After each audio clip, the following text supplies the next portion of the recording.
Hello, my name is Andrew. I'm from Louisville, Kentucky, and I've been doing my research on the Red Mile. The Red Mile is a really cool thing to me. I'm not from here, like I said, so it was really cool for me to really get to do a lot of research on the Red Mile and to really find out the storied history behind it. And it was really cool for me to go and interview someone who actually works at the Red Mile and really get his take on it. You can read whatever you want on the internet, but you don't really know something until you really talk to someone about it. So I got the chance to talk to a man named Thomas Bradshaw, who's a security guard.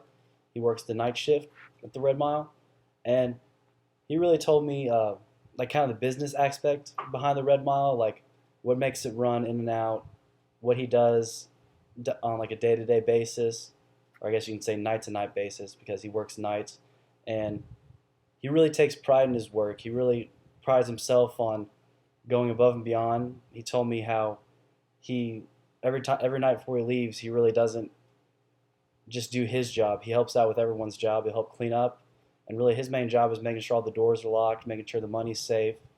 But I thought that was really cool for me to talk to someone like that and really like pick his brains on how like the Red Mile operates. And so I thought that was really cool. Okay, so the second person I interviewed is my older sister Caitlin. She's a senior here at UK and she's a business management major.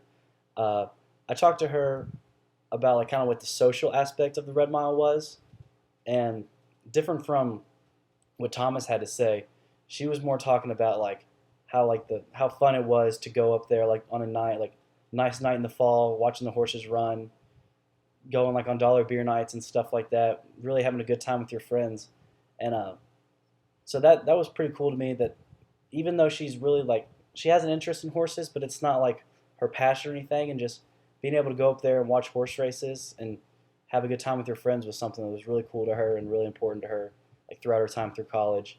And something that was also cool to me, like she said, she was interested in like horses and she has a business degree. So she told me after her graduation, she was actually going to go to the Red Mile and interview like for a job and try to get a job there just because she loved going there so much.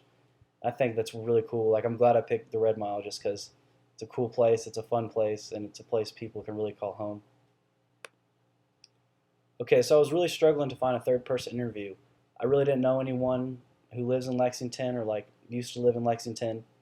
But then my sister, who I interviewed earlier, she she told me that her roommate would do it. Her roommate used to live right by Red Mile, like is from Lexington, and so I interviewed her. Her name's Nicole, and she told me she kind of like got like Thomas talked about the business aspect. My sister Caitlin talked about like the social part of it, and Nicole really talked about how like the transformation of the Red Mile and how it impacted her life.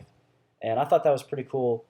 She said before they did the renovation back in 2011, she never really like took pride in living by the Red Mile. It was never like something that was a huge deal to her. But after the renovation of the Red Mile, she was really like she really loved going there. She really loved being able to have that close by because it was such an awesome place that she can call home.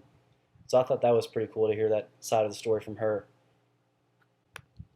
I was pretty concerned with the people I interviewed. I wasn't sure if they would be the right choices, but after kind of putting this together and really looking at it, I knew I picked the right people. I really got an aspect, like all aspects of the Red Mile, like from the business to the social to like the transformation of it.